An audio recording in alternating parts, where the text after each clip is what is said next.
I'm so excited for the new mics. How to make French onion soup. First thing you do is you grab an onion and you Then cut it. you go to France. No, it's presumed that the onion is from France. Come on. Hello and welcome back to Monetize Me. My name is Jay. And I am Mac. So today we're going to be talking about solo founding and why you might want to consider starting a business on your own. A lot of entrepreneurs seem to shy away because it's a bit of a daunting task. Solo founding often comes off as higher risk when you compare it to co-founding, just because it's a lot of pressure for one person. So as an entrepreneur, what should I consider before I just jump in and try and find co-founders? First, I feel like the statistics are on the side of the solo founding, on the side of people who founded companies by themselves. There's a study that looked at, I think, about 500 companies, and they found that, don't quote me on the 500 companies, they looked at a large number of companies, and they found out that solo founders are 2.5 times less likely to file for dissolution. Dissolution just means that the company is closed, right, or sunsetted.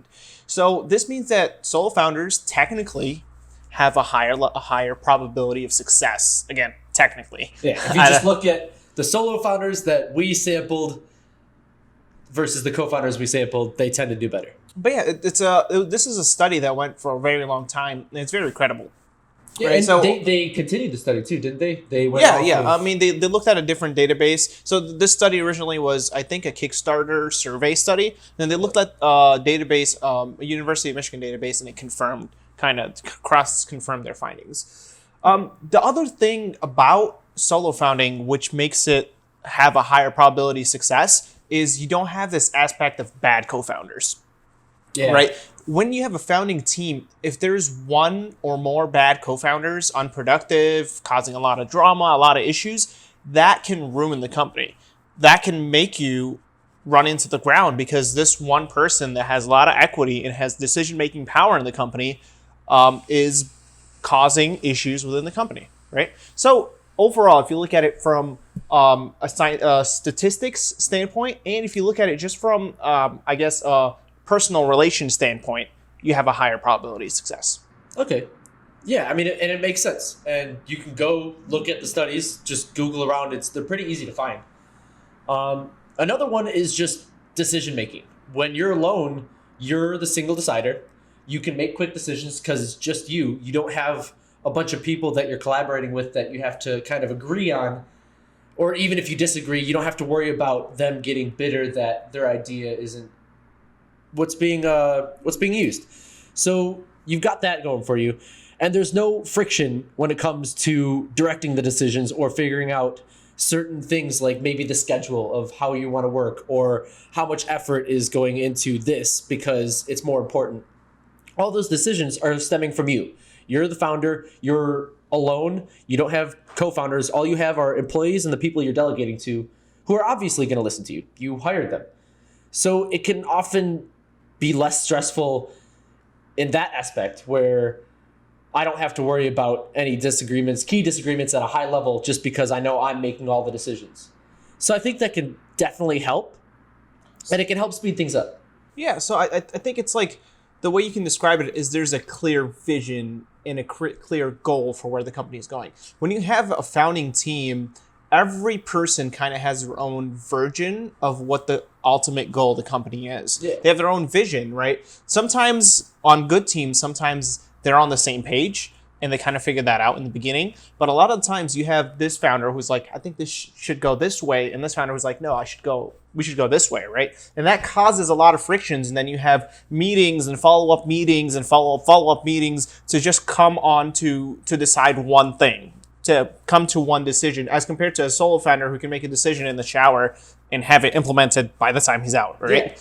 Yeah, and I think you kind of nailed it on the head. You all have to be on the same page. And even if you're extremely communicative and you're transparent with your team, there's going to be some point where not everybody's on the same page. Maybe you are at the beginning, but, well, we made this decision and now it's kind of skewed because it's just hard to have everybody on the right track when there's multiple people. When it's just you, you're on the right track because you are the track. So exactly, and you're a lot more decisive, and you move very fast through decisions. Yes. You iterate like crazy. Like I think solo founders and the lean startup are like married. Those two things should be like a concept. The lean startup should definitely be like you should be a solo founder. Well, Just maybe because not should, but you can move quicker because the lean startup is based off the fact that you need to be moving quickly, and you can move so quickly as a solo founder. It's a great pairing.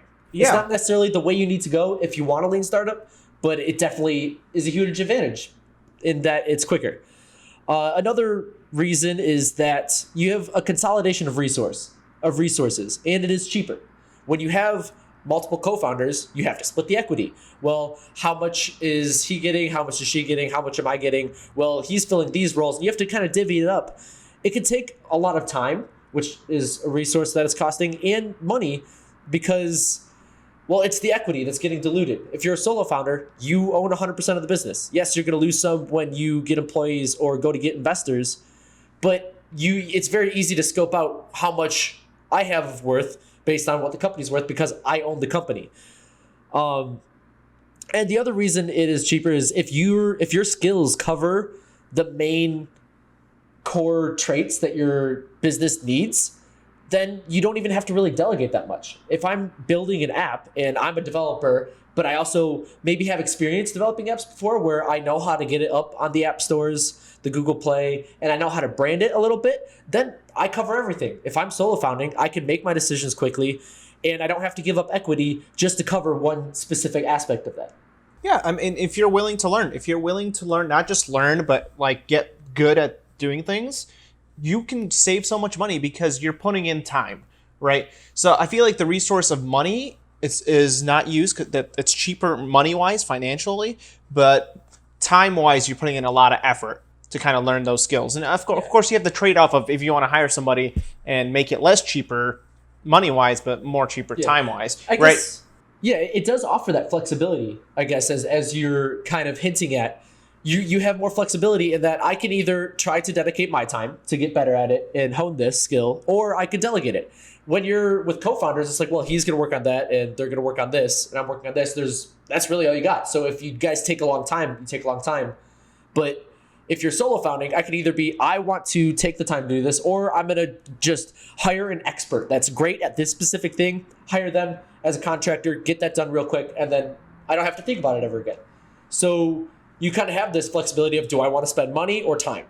Which you don't really get as a co-founder, which I guess you can, but it has a higher overhead. And yeah, and like that time that you're spending on the product, on the services, on the business plan, that time you actually can spend that time because you don't have to go about recruiting another founder. Yeah. That's a huge time Time sink. It takes a long time to find the right co-founders, or it should at least. You shouldn't just be like going wherever and being like, hey, do you want to work on a company with me? This is like a business partner that you're trying to recruit, right? So you should have a very stringent process for your business partners, especially if you're putting your all into this company. Yeah. You should recruit people you trust because you're giving them responsibility and they are going to be running this company with you.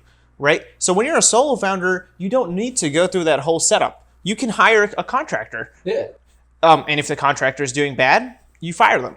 Right? Yeah, absolutely. Or you can hire an employee. Again, the same thing. You're responsible for those employees. You manage them.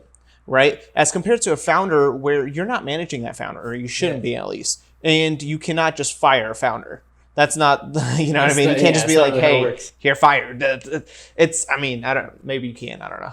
You can kick people out of the company. I don't really. Well, if it's not vested, you can't really vote them out. I don't really know. Yeah, so the thing is, it saves you so much time on the recruiting part where you can put that time towards figuring out what to do with the product, figuring out how to structure the business, everything else, right? Yeah, and if you're the type of person that's going to be meticulous, and if you're going to bring on co-founders, but you're not going to fully trust the work they're doing and you're going to want to nitpick at things, maybe you should just go it alone. Save yourself the headache.